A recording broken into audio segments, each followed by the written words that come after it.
Alright, so we have a new John Wick movie, and the plot for it is pretty much this. John Wick uncovers a path to defeating the High Table, but before he can earn his freedom, Wick must face off against a new enemy with powerful alliances across the globe and forces that turn old friends into foes. Alright, let's get into some of the things that I liked about this movie, and the first thing I'm going to be saying is the action. This is probably some of the best action that I've ever seen from pretty much any movie. Some of the standout scenes in this movie were easily the Rain Club scene, the roundabout in Paris, also the opening action shots that we got in this movie, or scenes I mean, also the overhead shot, which is probably my favorite action scene of the whole movie. Another thing that I liked about this movie is the cinematography, and I know I say that a lot in this channel, I just like cinematography, but this is easily the best shot John Wick movie by a mile. All the John Wick movies in general are pretty well shot, but they just took it to another level in this movie. And some of the shots in this movie simply feel like screensavers, and you especially notice that in the slower parts of the movie.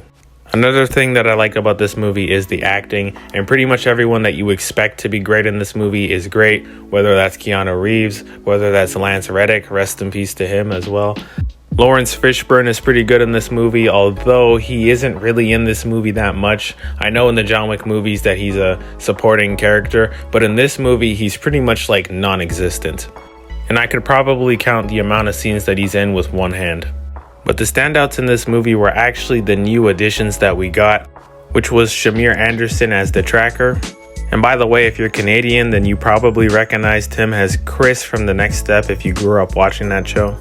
And I know after the way John Wick 4 ended, we're probably going to get an Akira spinoff, but I would also like to see a tracker spinoff as well because he was easily my favorite part of the movie.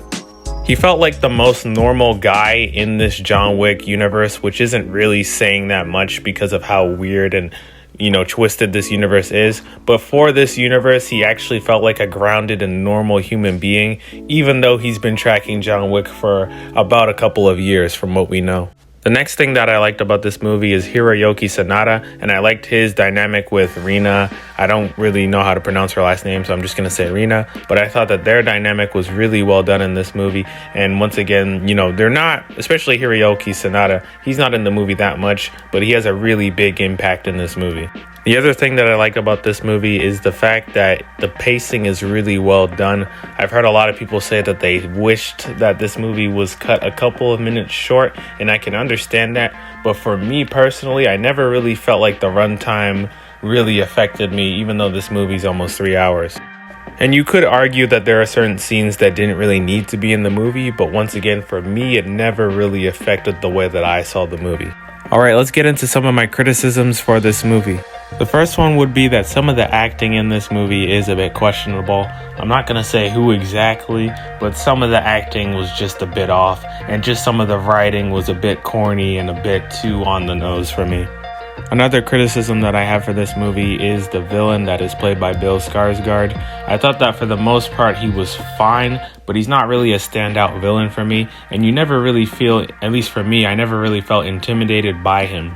And that's simply because he's simply behind the scenes for most of the movie, and he's not really involved with the action, so you never really get to see him and John Wick go at it in this movie, and instead he's just sending henchmen to do the work for him, which obviously for a guy at his position makes sense. But it would have been cool to see him and John Wick fight at least once in this movie, or at least him as a character fight someone. The next criticism that I have for this movie is the fact that John Wick is OP in this movie, and to the point where you just feel like he's just not going to die.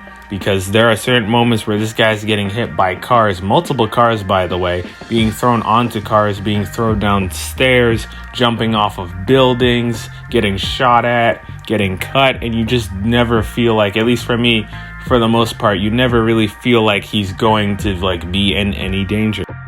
But once we progress throughout the movie, I feel like that issue kind of resolves itself. Another criticism that I had for this movie is the fact that there's a lack of Akira in this movie. Once again, I know fans want an Akira spinoff, but it's going to take some time for me to really get sold on her because we didn't really get much of her in this movie.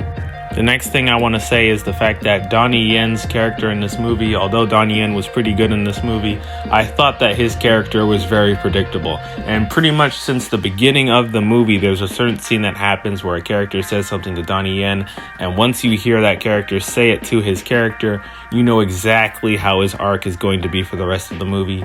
The final criticism that I have is not really a criticism, but more of just a concern, and I hope that the future John Wick projects outside of the movies are really well done and done because of the stories that they want to tell instead of just being a cash grab. And overall, guys, although I had a couple of criticisms for John Wick Chapter 4, I thought it was really well done and probably some of the best action that we're ever going to see on screen. And I'm going to go ahead and give John Wick Chapter 4 a 9.25 out of 10. Have you seen John Wick 4? Did you like it as much as I did? Did you not like it at all? Let me know in the comments. And those are my thoughts on that.